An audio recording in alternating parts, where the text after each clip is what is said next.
I am actually here at the 50th state in my 50-state wine journey. Just getting ready to head out for the day, and I have no idea what to expect today.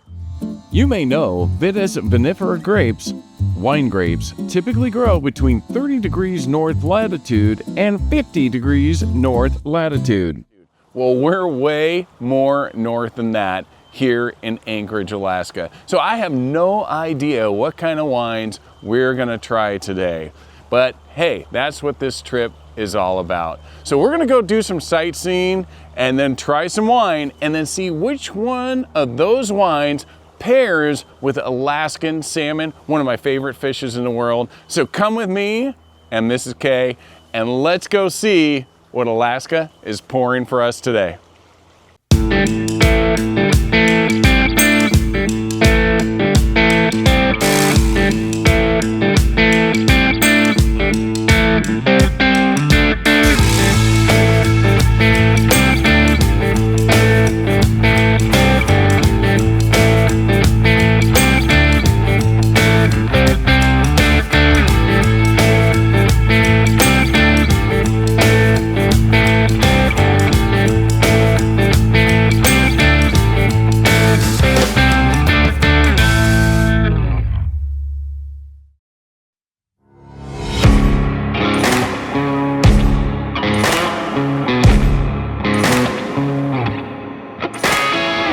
50 states, 50 distinct terroirs, countless miles, and an unforgettable obsession with the vine. And now it all comes down to this, the final frontier. Landing at Ted Stevens Anchorage International Airport, there's a heavy, undeniable weight in the air. The realization that this epic journey is finally reaching its peak. Heading 40 miles south, the road hugs the Turnagain Arm of the Gulf of Alaska. To my left, the majestic Chugach mountain range rises like ancient giants from the water. Our destination is Girdwood, a legendary glacier-carved valley where an intense, year-round outdoor energy meets absolute mountain tranquility. This isn't just a place you visit, it's a place that commands your respect. Nestled deep within this wilderness sits Alyeska Resort, Alaska's premier mountain destination. Looking up at these slopes, you can feel the history. In the winter, this place is defined by its steep and deep reputation. Buried under more than 650 inches of annual snowfall and home to North America's longest continuous double black diamond run. But today, under the glow of the Alaskan sun, the lush forests and blooming meadows reveal a different kind of magic. To truly understand the scale of this final state, you have to get above it. I'm stepping onto the iconic 60-passenger aerial tram, leaving the valley floor behind as we ascend Mount Alyeska. As the tram climbs, the world opens up. Hanging glaciers defy gravity above us. Dense spruce forests stretch out below, and the vast ocean frames the horizon. It is a cinematic, humbling reminder of how wild this world still is. Standing here at the top of the mountain, the wind is cold, the views are endless, and the reality is setting in. The 50-state journey is complete, but the exploration isn't over yet. Because even here at 61 degrees north, the spirit of wine is alive, and it's time to see what this frozen paradise has to offer.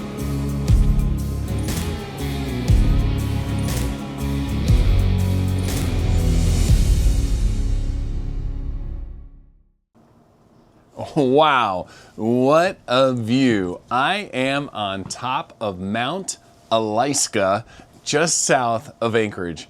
Made the drive. It's about an hour down here, and you would think I drove to wintertime. And it's not wintertime. It's a couple days after Memorial Day. Hard to believe, especially for a desert guy like me. Anyway, I'm gonna take this in, and then I gotta take the tram down and head over to 61 Degrees North Winery and see what wines they have for us today.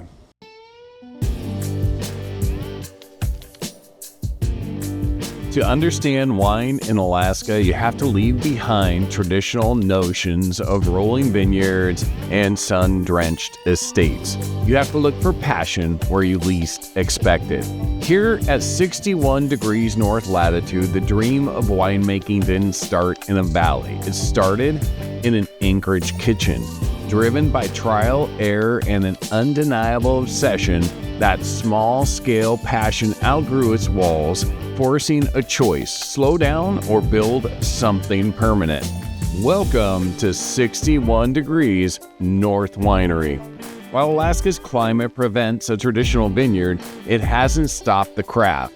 Instead, high-quality juice and grape skins are brought in from the finest growing regions around the world.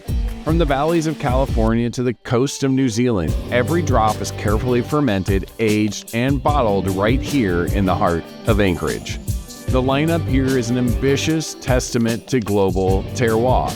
Bold, heavy reds like Diablo Rojo and their Italian Amarone style stand alongside crisp whites like Washington Riesling and New Zealand Sauvignon Blanc. They even delve into decadent dessert profiles, from rich ports to vanilla bourbon flavored wines. It is a fascinating crossroad of global flavors, meticulously handled, aged, and perfected in the Subarctic. Tastings here are deliberate, 1-ounce pours or 3-ounce glasses designed to let you experience the evolution of each bottle. It's a collaborative space where locals can even choose a global kit, let the winery do the heavy lifting of production, and return to celebrate the final bottling. A global vision crafted with true Alaskan ingenuity.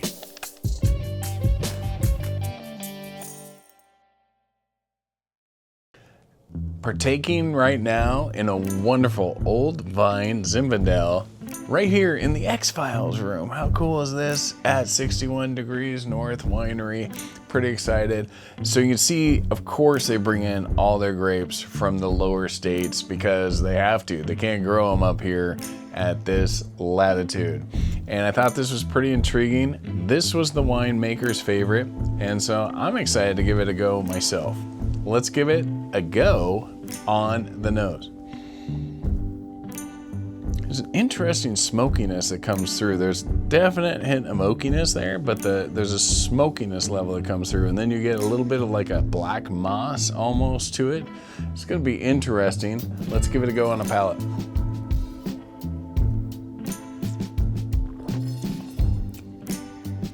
Smoke flavor definitely hangs on, and that black moss is there. And then you get that dark cherry that comes through. You can tell that's definitely an old vine. I wonder if this might have happened during the fire years in California, so there might be just a little bit of that smoke that came through those fires coming through on these grapes. I know they bring all their juice in from there, so anyway, it's pretty well-made wine. I'm impressed to be here in Alaska among some winemakers right here.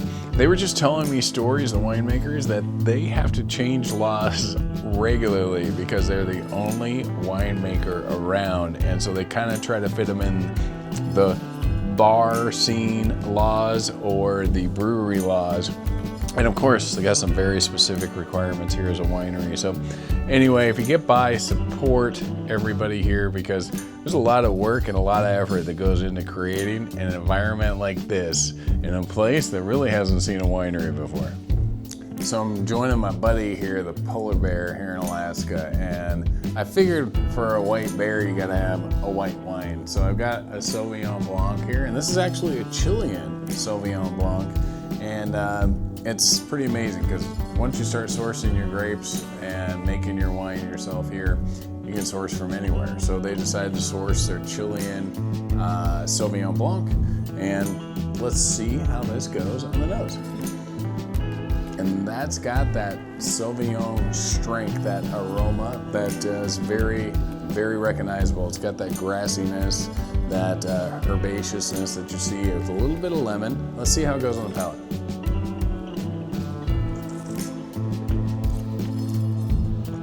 And that is definitely Sauvignon Blanc. yes, that herbaceousness comes through.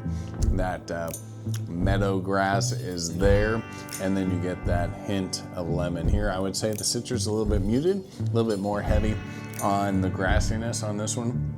Overall, this is a pretty good Sauvignon Blanc. If you're into Sauvignon Blancs, I would highly recommend that you give this a try if you ever make it up here to Anchorage, Alaska to try wine.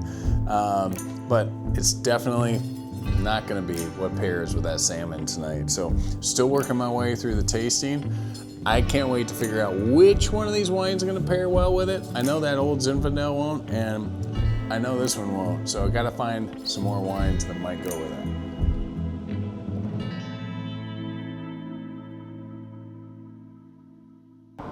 I finished my wine tasting here, and I think I actually have two good prospects of wines from 61 North Winery that will actually go great with salmon. So let's take those two wines, find us some salmon around here, which by the way, isn't too hard to do, and we're gonna confirm which wine is best. There is no Alaska without the salmon. They are the absolute lifeblood of the North, an ecological engine that feeds the forests, drives the economy, and serves as a sacred cultural cornerstone for Alaska natives. Even here in downtown Anchorage at urban fisheries like Ship Creek, you can watch thousands of these incredible fish battle their way upstream. They represent the raw, untamed essence of Alaskan survival and identity. And today, they are the centerpiece of our final stop. We are taking this legendary, nutrient-rich wild catch and putting it to the ultimate test against the global wines fermented right here in the Subarctic. Pairing wild Alaskan salmon requires a delicate balance of acidity, structure, and respect for the ingredients. 50 states, thousands of miles, countless stories poured into a glass. We didn't just taste wine, we discovered the heart of American terroir from coast to coast. To the creators, the dreamers, and now the final frontier. It all comes down to this. Let's break down the flavors of the native salmon and the local wines and reveal the final pairing of this epic journey. Cheers to the end of the road.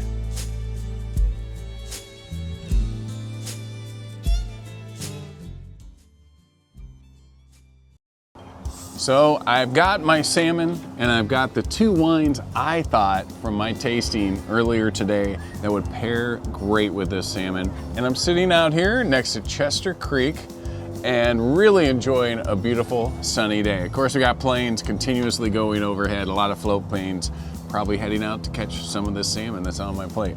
And so let me tell you a little bit of what we got going on here. Right now I've got this rosé, it's done in a French style. And then I've got a Viognier over here. So when we did our tasting, this was Mrs. K's favorite. She thinks it's gonna pair really well with the salmon. She's probably right. And then here's the Viognier. And I think that's gonna pair really good. Kind of depends on what kind of style salmon we've got prepared before us. And I've got two wonderful versions of salmon. The first version here is a silver salmon, and this is smoked by a local brewery here, and then put on a very nice fresh baguette. Over here, had to go to breakfast because Mrs. K loves to have a breakfast, and the local spot, of course, had bagel and lox, and this is fresh Sockeye. So silver is a little bit lighter in taste, a little bit less fishy. Sockeye, you're gonna get a lot of flavor with it. You're gonna get that darker, redder meat, and it's gonna be a little bit more oily than the silver salmon. So anyway, I've already kind of paired all these together, but let's walk through it together. Now remember, usually if I'm tasting wine with food, I like to taste the wine first, visit the food, and then circle back with the wine. That just gives you a full feel of what the wine tasted like to begin with, and then see if it pairs with the food, and when you revisit, tell you whether it's a really nice pairing or not. So let's try this rosé on the nose. Wow, and that's got strawberry all day long. It's got a little bit of sourness there, like a rhubarb, and there's a little bit like a white cherry there. Let's give it a try on the palate.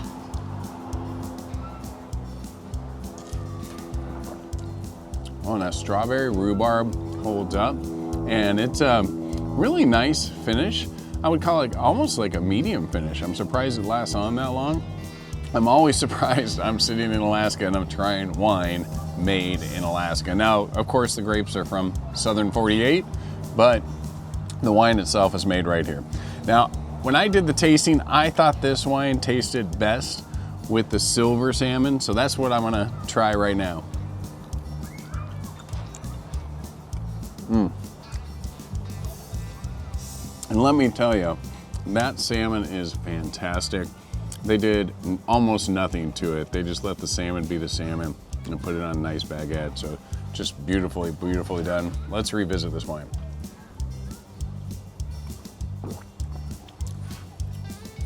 And that rosé dang near goes perfectly with that. It's a little bit because of the oil from the salmon itself. Those omega-3s are in there. Kind of coats the mouth, and of course, that dryness and acid coming through pairs perfectly with that, and then almost enhances a slight smoke. This is a light smoked salmon. It almost kind of enhances that that smoke taste a little bit, and kind of gives you almost a completely renewed smoked salmon strawberry rhubarb taste. It's actually really, really nice. Goes well together. Mrs. K's favorite pick was rock solid. Now let's go to the Viognier. Let's give this a go on the nose. And that's got definitely a honeysuckle there. You're gonna get lemon all day long, and then a little bit of like a yogurt curd. Let's give it a try on the palate.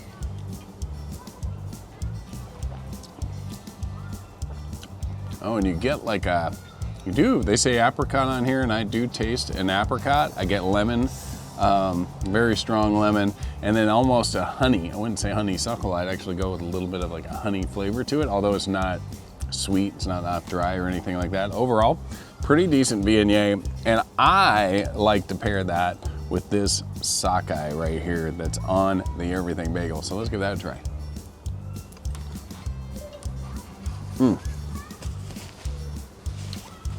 And I'm gonna tell you right now already, the capers on this go perfectly with the Viognier. You can actually just do a little bit of capers on crackers.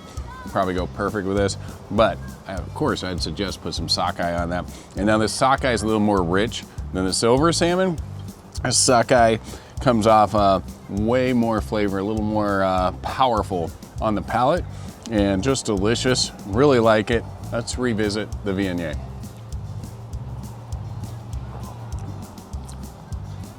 And then you hit that with the Viognier, and the amazing thing is the caper is probably a little bit of acid here from the capers, and then a little bit of herb that's on that Everything Bagel.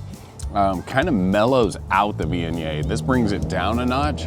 It's definitely got a strong aromatic appeal to it, and the capers and the Everything Bagel brings it down a little bit, and the salmon just smooths everything off. So overall, two very, very good choices to go with the salmon from Alaska.